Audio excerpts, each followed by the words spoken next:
आप सभी का स्वागत है हमारे चैनल टाइम्स ऑफ राजस्थान पर। दोस्तों, मैं आज काठी क्षत्रिय राजपूतों के बारे में जानकारी दूंगा। तो आइए शुरू करते हैं। काठी क्षत्रिय हिंदुस्तान के पश्चिम प्रदेश का गुजरात का प्रदेश काठियावाड़ यानी सौराष्ट्र के नाम से प्रसिद्ध है। ये नाम काठी क्षत्रियों के नाम से पड़ा है। सिकंदर को मारा काठी क्षत्रिय कई सदी पहले पंजाब के गुरुदासपुर के पास सांगला और मुल्तान हाल पाकिस्तान के शासक थे। राजा पोरस और काठियों के बीच कई युद्ध हुए थे, जिसमें काठी राजपूत अजय रहे थे। ईसा पूर्व 326 में ग्रीस से विशाल सैन्य के साथ सिकंदर विश्व विजय की कामना लेकर हिंदू कुश की पहाड़ियों को पार करके महायुद्ध की तैयारी में खड़ा था। पोरस ने सिकंदर को हराया और सिकंदर ने राजा पोरस से संधि की कि वो दूसरे प्रदेशों पर आक्रमण कर सके। इसीलिए उसके बाद उसने सिंधु नदी के किनारे सांगला में काठी क्षत्रियों पर आक्रमण किया, लेकिन यहाँ पर भी सिकंदर को हार ही मिली। मोकाजी बसिया और लूणीर बसिया दो काठी भाइयों ने सिकंदर को भाले के प्रहार से घायल कर दिया था। इससे यूनानी सेना बौखला गई थी और प्रचंड आक्रमण किया, जिसमें पोरस की सेना ने भी सहयोग दिया था।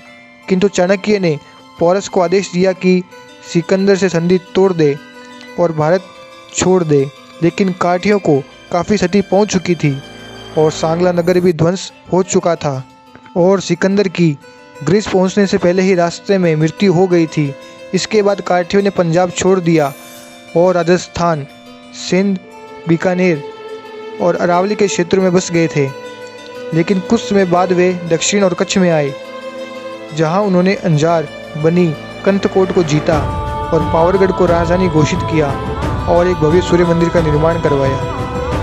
काठियावाड़ की स्थापना कच्छ के राजा जाम अबड़ाजे की विशाल सेना का सामना काठियों ने सौराष्ट्र में झाला, परमार, वाघेला, जेठवा, वाला राजपूतों का समूह बनाकर किया।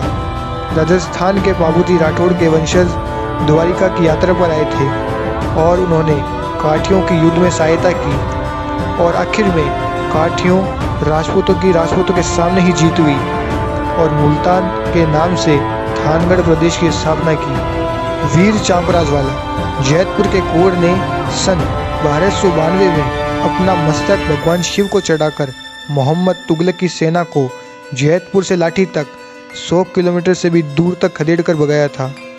औरंगजेब के सूबेदार सुजात खान को थानगढ़ के सूर्य देवल मंदिर को तोड़ने को आया था। काठी क्षत्रियों ने सूर्य मंदिर की रक्षा हेतु भयंकर युद्ध किया और मुगलों की हुकूमत नहीं बनने दी।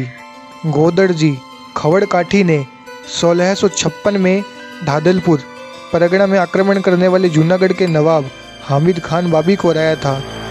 भारत के कुल 562 देसी रजवाड़ों में से काठी राजपूतों के पास करीबन 66 थे। काठी क्षत्रिय व्यूह रचना में काफ़ी माहिर थे। इसी रणनीति से उन्होंने सिकंदर के दांत भी खट्टे किए थे। काठी दरबारों ने युद्ध के लिए अश्व की एक ब्रीड तैयार की थी, जिसका नाम काठी है।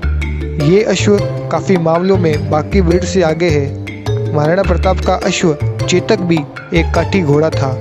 काठी, जिनका प्राचीन नाम कठ था, जो सांगल में बसे थे, ये युद्ध कला के लिए काफ़ी प्रसिद्ध माने जाते थे। माना जाता है कि इनके यहाँ पैदा हुए बच्चे को 1 महीने में परीक्षण किया जाता है। अगर वे कुशल योद्धा बनने लायक नहीं होता था तो उसे मार दिया जाता था।